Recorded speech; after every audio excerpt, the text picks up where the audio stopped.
The camera zooms in on Robyn's trembling hands as a courtroom clerk reads the order out loud. Defendant Robyn Brown is hereby removed from the Flagstaff property. Effective immediately. Gasp. Silence. Then, chaos.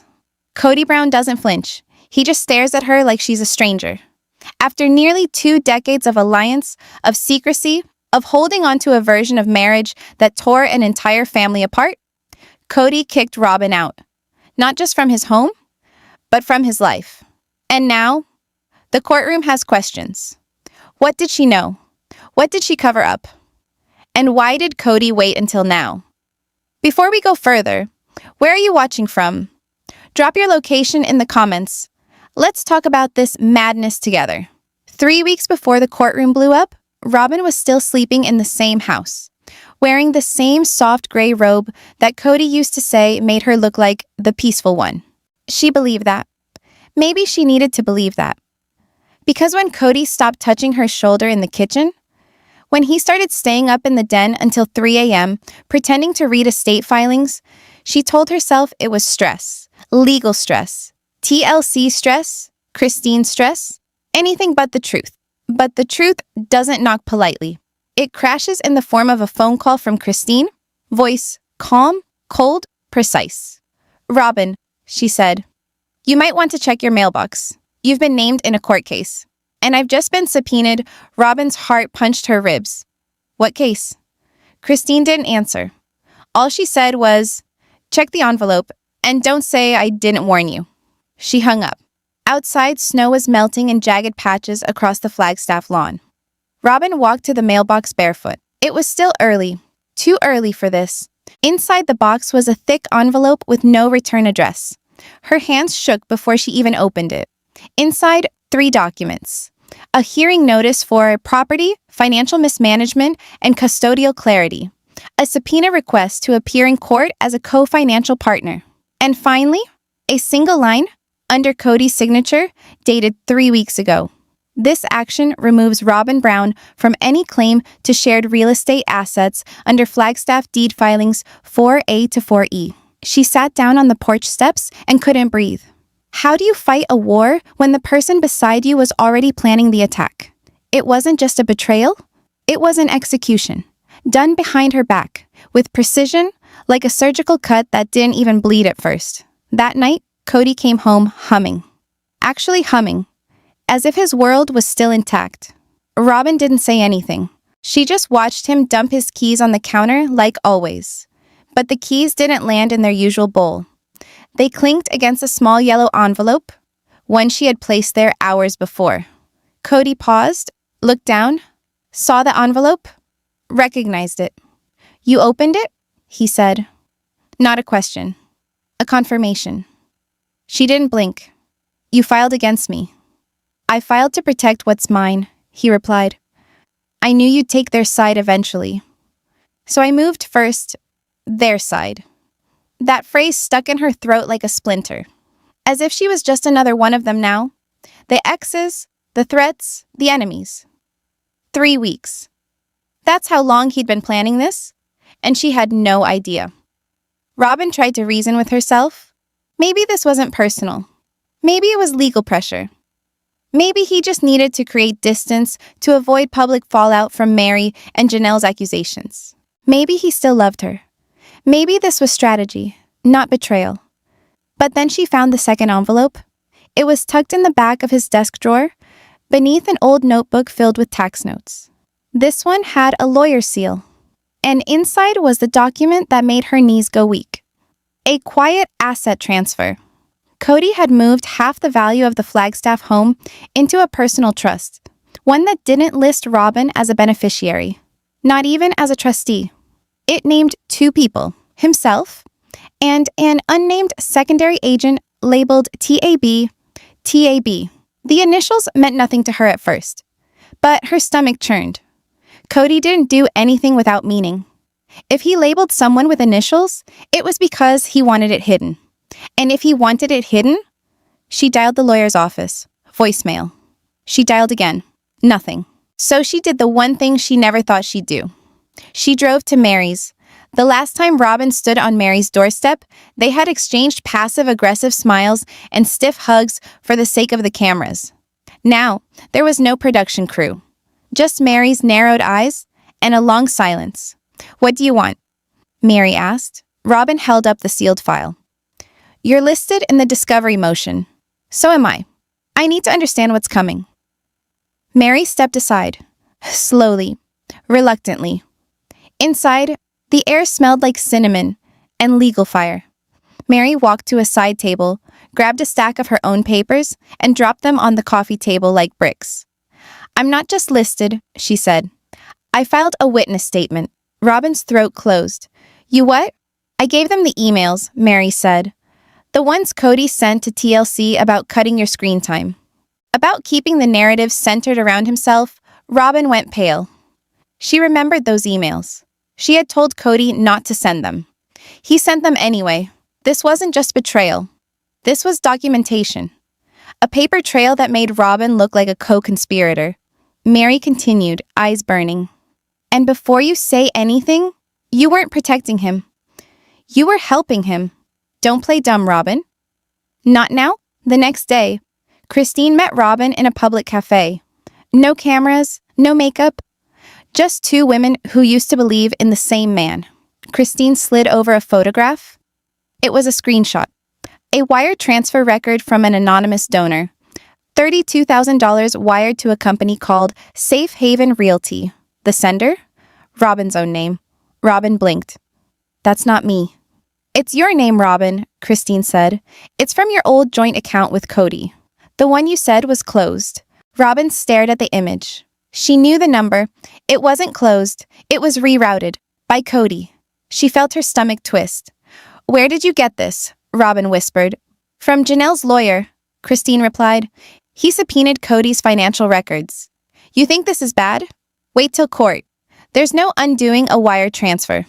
No matter how many tears you cry in the courtroom." Robyn left without finishing her tea. She drove straight home and started digging. Emails, texts, paperwork, anything. If Kody had set her up, if she was about to take the fall for financial moves she didn't approve, she needed proof. And she found it, hidden in a folder titled Montana Retreat 2021. Inside, financial statements showing Robyn's name as co-signer for property she never saw. A deposit to a child support escrow account that was never sent. And a personal letter from Kody, unsent but saved as a draft. It read, "If she turns on me, I'll make it clear." She knew. She signed. "And the court will believe I was misled the court. Not the family, not the wives, not even his children. The court, that's all Kody respected now. A system where he could still manipulate the outcome if he moved first." Robyn finally saw the game for what it was. She wasn't the favorite wife. She was the final shield. And now, the shield was cracked. She stood in the living room that night, watching him sleep. She almost didn't wake him. Almost didn't ask. But she had to hear it. One last time. "Did you ever love me?" she asked. Kody opened one eye, then the other, and said, "You were the last piece of the puzzle." Until you started asking questions, she turned away, grabbed her purse, and walked out. That night, Robyn drove to Christine's Airbnb. The woman she once feared. The woman she once blamed. And now, the only one left who understood what it felt like to be publicly betrayed. Christine opened the door and saw the look in her eyes. No words were needed. Just the sound of Christine pulling out a chair and saying softly, "Sit. We've got court in 72 hours. And what happens in that courtroom will change everything." The courtroom lights buzz with that eerie kind of silence, not actual quiet, but the thick, breath-held stillness before something breaks. Robyn steps in first. She looks nothing like the woman we've seen in family confessionals. No flowing curls, no eyeliner wings, no smile trying too hard to convince the audience or herself that love still lives in the wreckage.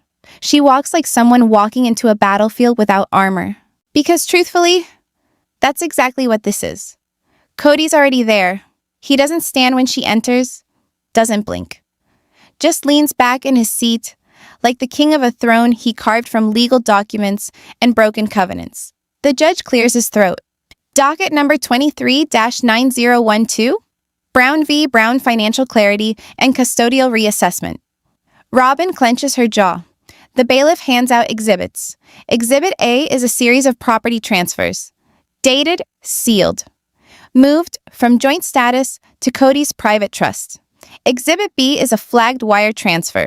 $32,000 from a joint account previously declared dormant to an LLC titled Safe Haven Realty, the same one Christine had shown her in that grainy cafe screenshot. The judge lifts an eyebrow. Mrs. Brown, were you aware of this transaction? Robyn stares at the paper like it might dissolve if she blinks hard enough. I was not, she says, voice small but steady. Kody doesn't even flinch. The prosecutor steps up. Your Honor, we contend that this wire transfer from Robyn's name was orchestrated by Mr. Brown to conceal financial assets during marital consolidation and child support disputes. The LLC is traced back to a holding group registered in Utah under initials TAB. Now Kody flinches, just for a second, but Robyn catches it. Christine does too, and so does Janelle, sitting in the gallery like a loaded gun with her hand on the trigger. Something about those initials isn't just business. It's personal. The judge leans forward. Mr. Brown, can you confirm the identity behind TAB? Kody's lawyer stands. Objection, Your Honor. The LLC structure is private and protected under holding laws. Overruled. The judge glares. We are dealing with concealed marital assets. Transparency is required. Kody sighs like a teenager caught sneaking out. It's a trust name, he mutters. It's not relevant. But Robyn's hands start to tremble. She remembers something.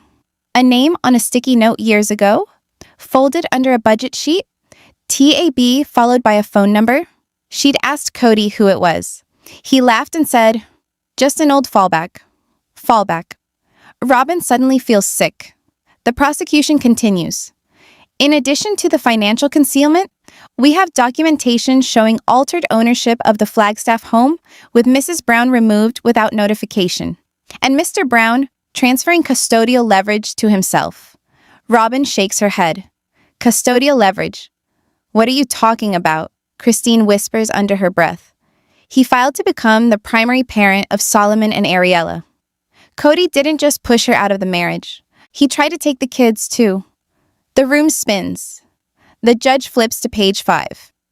And we have a third exhibit. A sealed envelope containing a letter from the minor children submitted via court liaison. Defense filed a motion to suppress, but I'm inclined to open the record. Kody bolts upright. They're kids. Their letters shouldn't count, but the judge glares at him. Your family isn't just drama for television anymore, Mr. Brown. It's a legal dispute.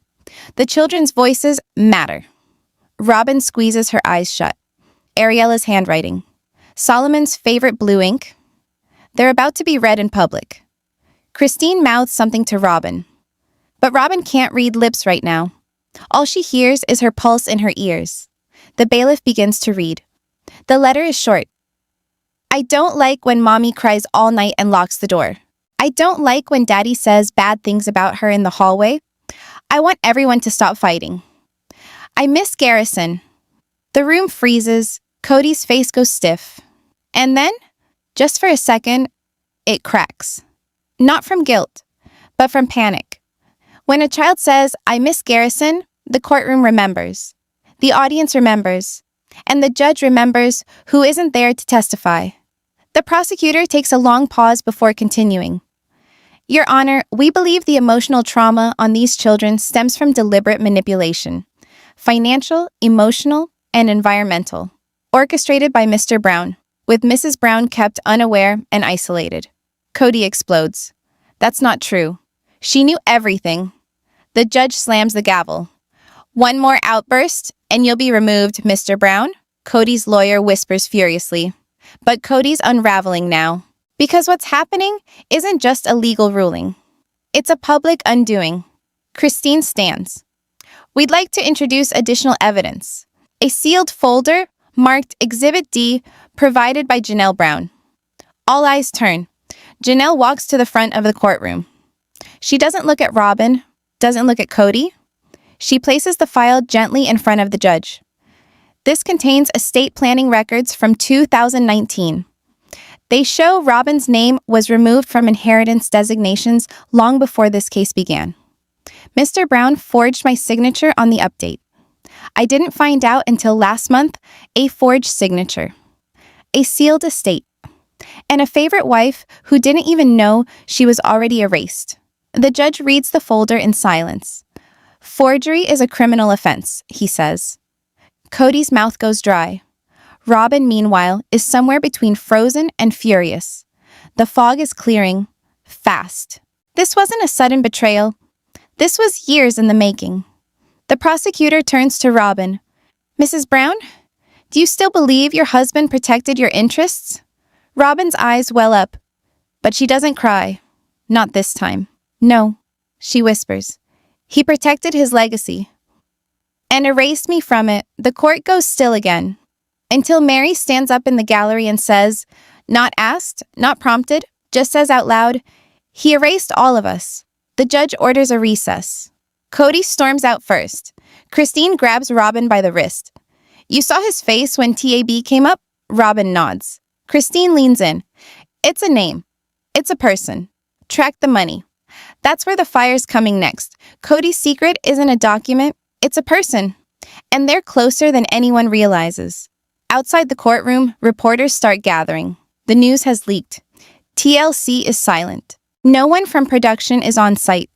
But the buzz is growing. Janelle hands Robyn a slip of paper, an address, and a name. Teresa Ann Brown. Robyn stares at the initials. TAB? Christine whispers, is that his cousin? His ex? Who is she? Robyn doesn't answer because she knows exactly who it is. The woman who used to manage Kody's speaking events before Sister Wives even aired.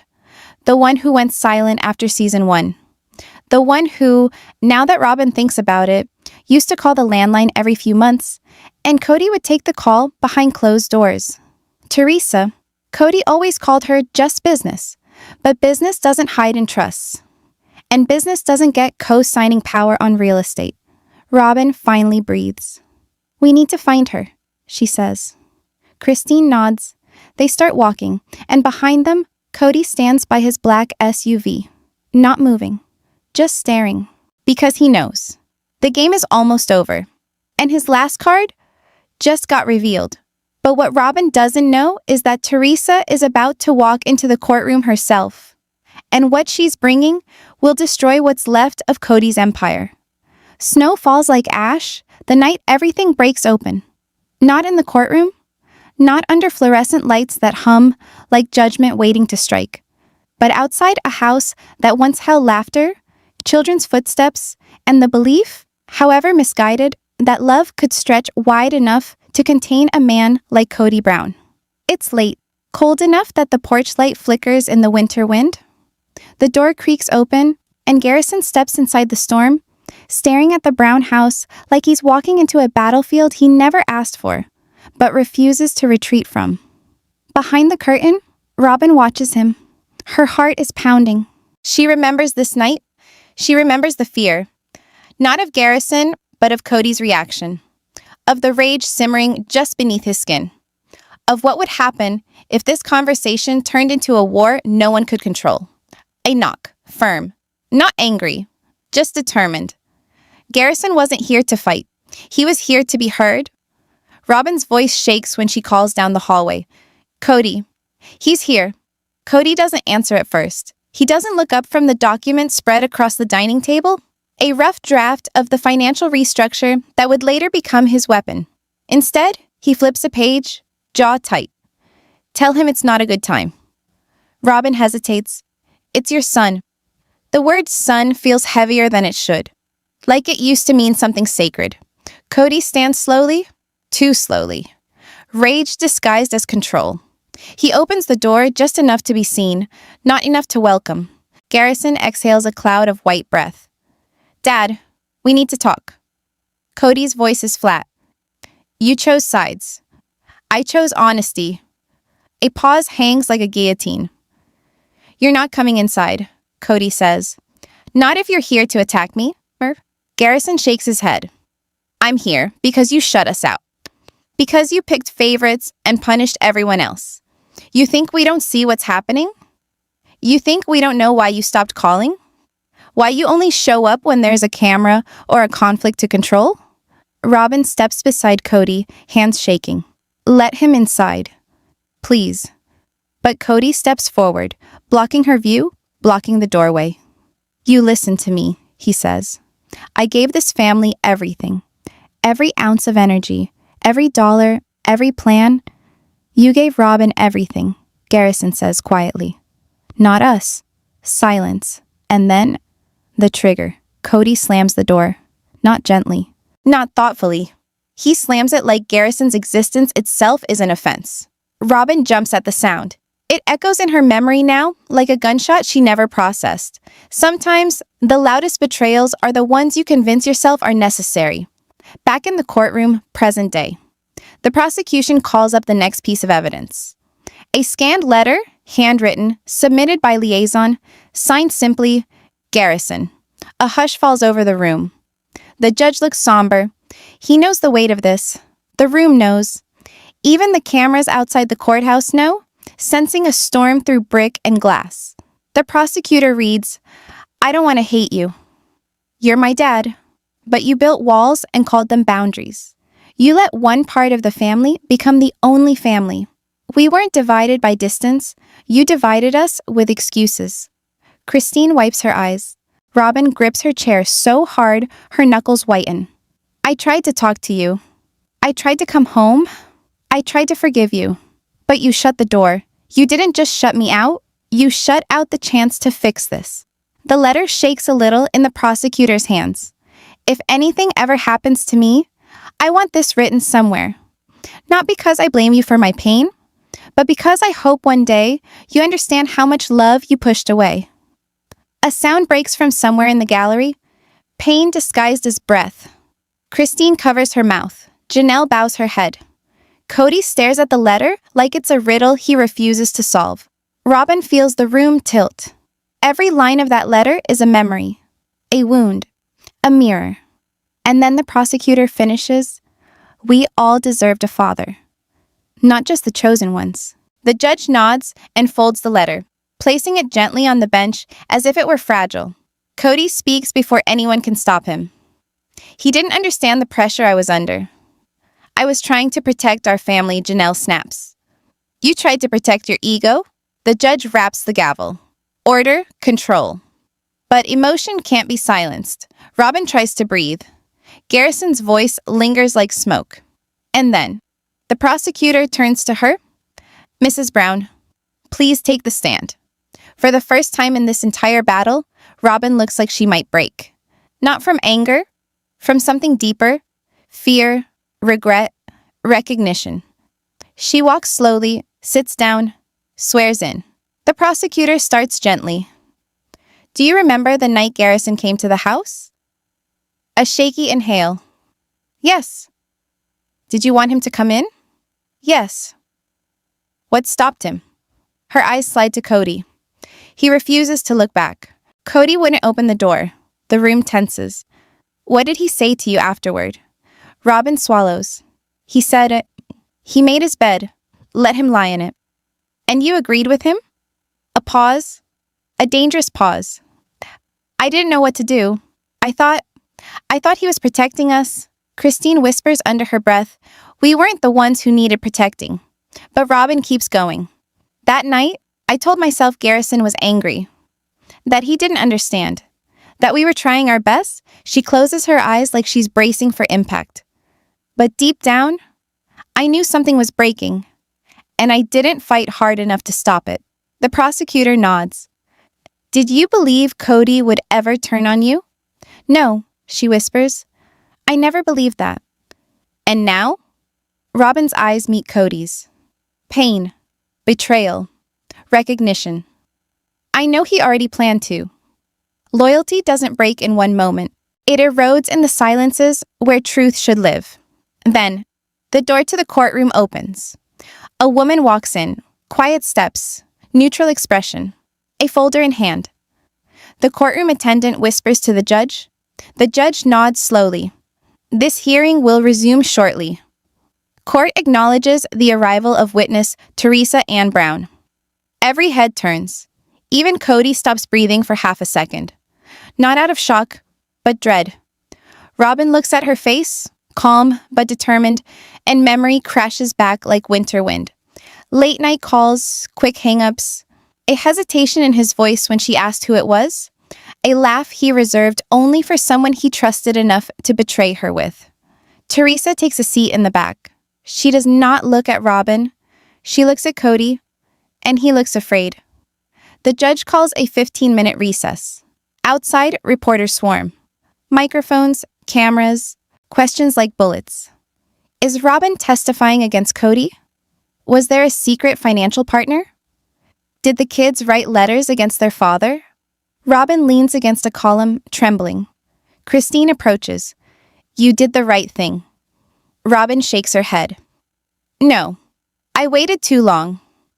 Christine pauses. Her voice softens, almost fragile. Sometimes we don't see the damage until we're standing in the ruins. Robyn swallows hard. Do you think they'll ever forgive us? Christine looks away, eyes shining. Some wounds don't heal. They just stop bleeding. The courthouse door opens again. Janelle rushes over. Teresa brought documents. Christine stiffens. What kind? Janelle's voice is low. Financial? Communications. A full ledger. Robyn's heart slams into her ribs. Why would she turn on him? Janelle sighs. Same reason we did. Eventually, he does to them what he did to us. They turn. Teresa stands alone near the steps. Not crying, not nervous, resolute. Robyn approaches her. Why now? She asks. Teresa's voice is quiet but sharp. Because he thought I'd stay silent, he always thinks we'll stay silent. And the trust? Robyn whispers. The initials? That money? Was it for you? Teresa takes a long breath. It was for our daughter. Silence falls like snow, the kind that doesn't melt. Christine gasps. Janelle's jaw drops. Robyn steps back like she's been struck. Kody didn't just betray her. He built another life, another loyalty, another legacy. Every secret eventually demands light, and this one arrives like thunder. Inside, the bailiff calls, All rise. Teresa steps past them into the courtroom. Robyn's world crashes, not from shock, from clarity. Because betrayal doesn't end when truth arrives. It begins. And the next testimony will burn everything left standing. The courtroom doesn't feel like a place of justice anymore. It feels like a memory, a distorted echo of the family that once claimed to be rooted in love. Now buried under accusations, wire transfers, secret trusts, and children who no longer recognize the people they called parents. Robyn's hands are shaking again, not because of what Teresa said, not even because of the trust account, but because today, the letters are coming. And once those letters are read, there's no more pretending, no more protection, no more illusions that what Kody and Robyn built was anything other than a fortress of control. And the children were trapped inside it. The judge leans forward. We will now review exhibits E, F, and G, letters from the minor children of the marriage. Solomon Brown, Ariella Brown, and Dayton Jessup. Kody stiffens. Robyn closes her eyes. Christine bows her head. The bailiff opens the sealed folder. Paper slides against paper. Soft, fragile. Loaded with weight. The first letter is Solomon's. He's 13. Old enough to understand betrayal. Young enough to still believe in hope. Dear Judge, I don't know what's happening between my parents. I just want it to stop. Dad says Mom cries too much. Mom says Dad doesn't come home anymore. I sleep with my headphones now so I don't hear the fights. I miss Hunter and Garrison. I don't know what we did wrong. I just want to feel like we're one family again. The room is silent. Robyn bites her lips so hard it bleeds. Kody blinks rapidly. Eyes red, but no tears come. When a child starts apologizing for the chaos caused by adults, the court knows exactly where to place the blame. Christine wipes a tear. Janelle stares at Kody like she's watching a stranger. The second letter, Ariella. She's only 9. I want mommy to be happy. She used to sing in the mornings, but now she stays in her room. Daddy says she's dramatic, but when I ask her to come play, she hugs me too long and says she's sorry. I don't want her to be sorry. I want her to be happy. Can you make her happy again? Robyn breaks. The sob escapes her throat before she can catch it. The courtroom turns to her, not in judgment, but in sorrow.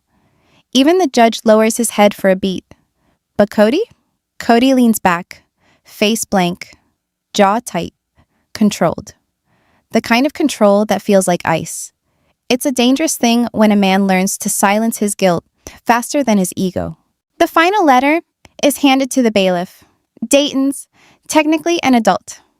But he asked to submit something anyway. My name is Dayton. I was adopted into this family as a teenager.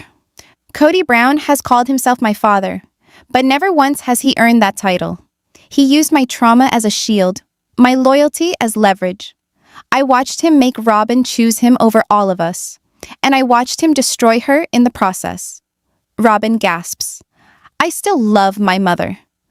But she allowed herself to become a weapon, a tool. And when she realized she wasn't the only one, it was too late. Please, Judge, give the children peace and hold Kody accountable. For all of it, the courtroom doesn't move. No one speaks. Even the gallery holds its breath.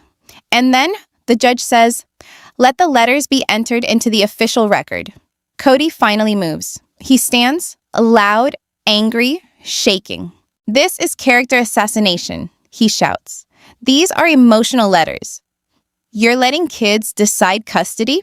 The judge glares. Sit down, Mr. Brown. Kody doesn't. He points at Robyn. You knew. You let them turn against me. I didn't, Robyn says, voice trembling. You did that yourself. Christine mutters, here we go. Kody's voice rises. You think this is justice? You think dragging my family through court is fair? Do you know what it's like to carry the burden of 5 wives, 18 kids, cameras, production deadlines? You chose that, Janelle interrupts. You chose all of it. And then you chose Robyn. Kody snaps toward her. You all walked away. And you didn't stop us, Christine adds. Sometimes the only thing louder than courtroom silence is the truth that finally gets said out loud.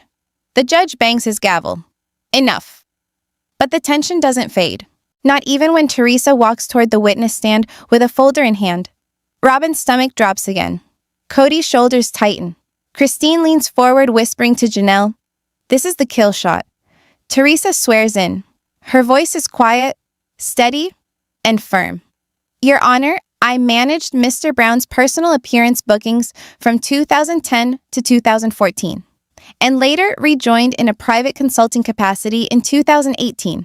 In 2019, I was granted beneficiary rights to a trust labeled Safe Haven. Under my initials, TAB, the judge nods. And were you aware that your trust name was being used in ongoing marital financial filings? Teresa glances at Kody. Yes, I was told by Mr. Brown that it would remain confidential, for future security, as he called it. And was there a child involved? She pauses, and then drops the bomb. I have a 10-year-old daughter. Her paternity has never been publicly discussed. But yes, Kody Brown is her biological father, gasps. Cameras outside the room start flashing through the windows. One court artist drops her pen. Robyn covers her mouth. Christine mutters, I knew it. Janelle leans forward, stunned. He said it was over with her after Vegas. Teresa's voice shakes, just for a moment. I stayed quiet because I believed in his plan. Because he said Robyn would always be protected. That he was building something for all of us. Kody stares at the floor, not denying, not speaking, just absorbing. The judge sits back. So, this trust, the same one that removed Mrs. Brown from asset claim, was being used to shelter funds for an unacknowledged child? Yes, Your Honor. Christine turns to Robyn. You were never the favorite. Just the placeholder. Robyn's chest tightens. Her vision blurs. The letters, the trust, the child, the court. It's all unraveling. She looks at Kody, and for the first time in 15 years, she doesn't recognize the man in front of her. When betrayal becomes layered with years of manipulation, grief turns into awakening. The judge calls a recess. Everyone stands. Christine approaches Robyn carefully. I know this hurts, but we can't protect him anymore. Robyn nods slowly. I know. I thought I had time. You had years, Janelle says. We all did. They leave her alone for a moment. In the silence, Robyn pulls out the only thing she has left. The folder she never gave the court. A backup. A letter. One she wrote weeks ago. It's addressed to the children. I didn't see it. I didn't want to. And when I finally did, I was too scared to admit I'd built my life on lies. But I see you now. All of you. I was wrong. I let him convince me that love meant loyalty, even when it hurt you. And I will spend the rest of my life trying to make that right. She folds it and knows what she must do next. Inside the courtroom, the judge returns. The verdict is close. But first, Robyn Brown is about to take the stand again. Not as a witness, as a mother, as a woman finally standing in her own truth. And what she's about to say will bury the empire Kody spent decades trying to control. The courtroom is at capacity.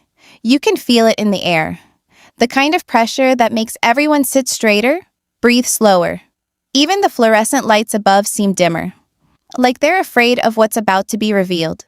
Kody hasn't moved since Teresa's testimony. He hasn't looked at Robyn, hasn't whispered to his lawyer. He just sits there, staring at a spot on the floor like it holds an exit he can no longer take. The judge calls for the final statements. Robyn is called back to the stand. No one dares to whisper. She steps up slowly, her shoes soft against the polished floor, her face paler than it was even hours ago. Her hand shakes slightly as she's sworn in again. But when she begins to speak, the room forgets to breathe. I stood by Kody because I believed in him, she says. Not just as a husband, but as a man who could hold a family together when everything else was pulling us apart. She looks around. Christine, Janelle, even Mary. I defended him when people walked away. I forgave him when he made decisions behind my back. I tried to believe the children were just confused, that things would get better if I just held on tighter. Her voice starts to crack. But sometimes, the tighter you hold, the more damage you do. She pulls a folded letter from her pocket. I wrote this for my kids. I wasn't going to read it, but now, I think I need to. The judge nods solemnly. She unfolds the page. To my children, I let love blind me. I let loyalty become silence. And in that silence, you were hurt. I see you now. And I'm so sorry. She puts the letter down. No tears this time, just resolve. And then she says the words no one expected. I support the court's ruling to remove me from shared Flagstaff property. I no longer wish to contest it. I only ask that my children aren't used as weapons in a war I helped create. When the one you thought was the villain takes accountability, the courtroom rewrites the story in real time. The judge blinks. Mrs. Brown, are you voluntarily relinquishing your property claims? Yes, Your Honor.